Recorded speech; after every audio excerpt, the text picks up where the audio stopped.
Hey everybody, wake up. This is Wake Up with Mark Joyner, episode number 43. Today we're going to talk about emptying your cup.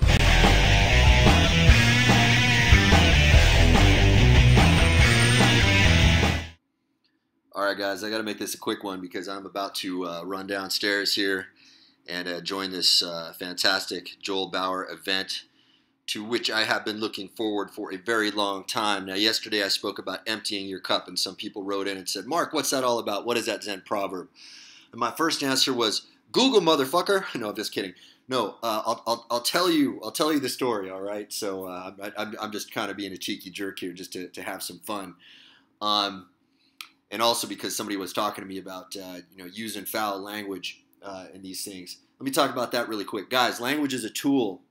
I don't ever want to limit my toolbox. Sometimes using foul language is appropriate. Sometimes it will help you get your point across better. I'm not saying to be F-ity-F-ity-F all the time, okay, and to sound like a moron, but don't limit yourself, all right? If you position yourself as the guy who cannot ever use a bad word, when you use it, everybody's going to be like, oh my God, he dropped an F-bomb. He's lost integrity. No, man, I want to be the guy who can say whatever the F he wants and not shock anybody, okay? And if you can't see past that to the message that I'm trying to get you, that's not my problem anymore. That's yours. Now that's a discussion point. If you guys want to give me some feedback about that, I am open to the discussion. Anyway, really quick, emptying your cup. So what is a Zen proverb? There was this Zen scholar who went to go visit a Zen master. So the proverb goes, and the Zen master asked the scholar, so tell me what you know about Zen. And then the Zen scholar, started to expound intellectually about everything he knew about Zen. And then the Zen master was pouring him a cup of tea. And as the scholar was, running his mouth about everything he knew about Zen, the master kept pouring and pouring and pouring, and then suddenly he kept pouring, and all the tea was overflowing out of the cup. And then the Zen scholar, his entire frame was completely blown. He was like, "Hey, what are you doing? My cup is overflowing. You got to stop pouring." And the Zen master stopped pouring, and he set the teapot down. He looked at him, and he said, "Exactly." He says, "Your cup is too full. There is no more room for me to pour any tea into your cup. You must empty your cup if you want to learn Zen from me." That is a sensibility that I am going into this event with Joel Bauer on. Joel has been very kind and paying me respect in some of the videos that he has shot preceding this, talking about what I know about persuasion and whatnot. But I also made it quite clear to him that I'm going to go in there and empty my cup. Whatever he thinks I know or don't know, it doesn't matter. He has a unique skill set. He has experience that I don't have.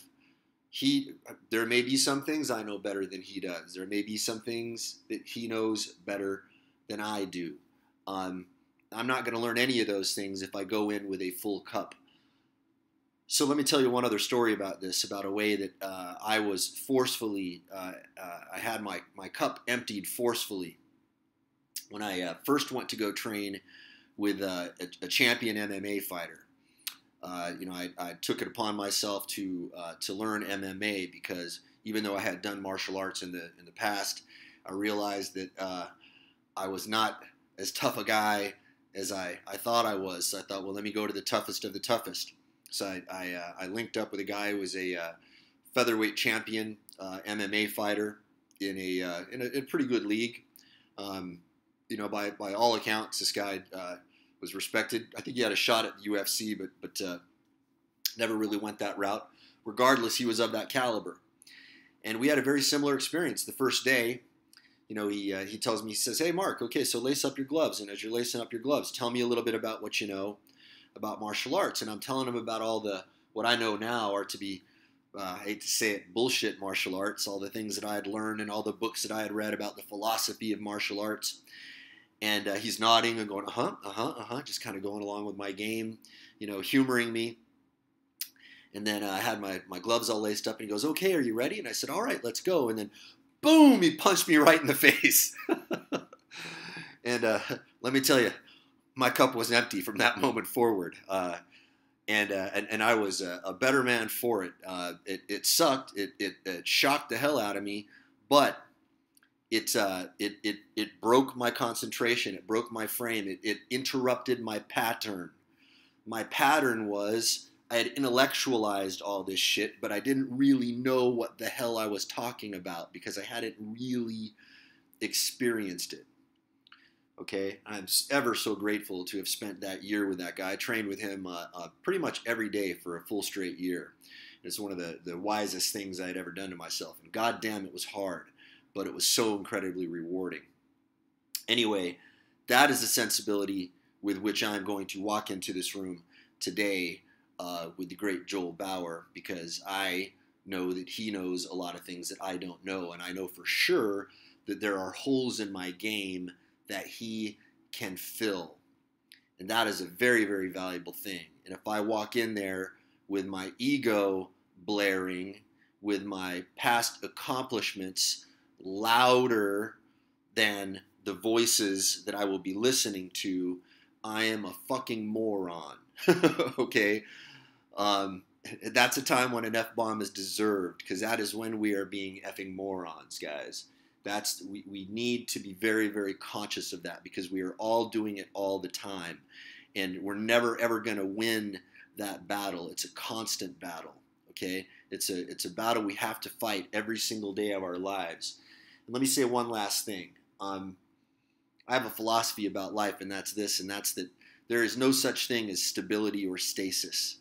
We are never going to reach a point of stability or stasis in our lives. We think, oh, as soon as I get my life stable. Guys, that ain't it. That ain't it. Here's how I see it. You are either moving forward or you're moving backward. There is no standing still. And if you observe the universe, if you really observe the universe, I think you will find that to be true. All right, you guys, that's it for today. And hopefully I will have time to squeeze one of these in tomorrow, because I know this is going to be a super long day, and I'm super looking forward to it. I'm going to have a blast, and I'm going to learn a ton.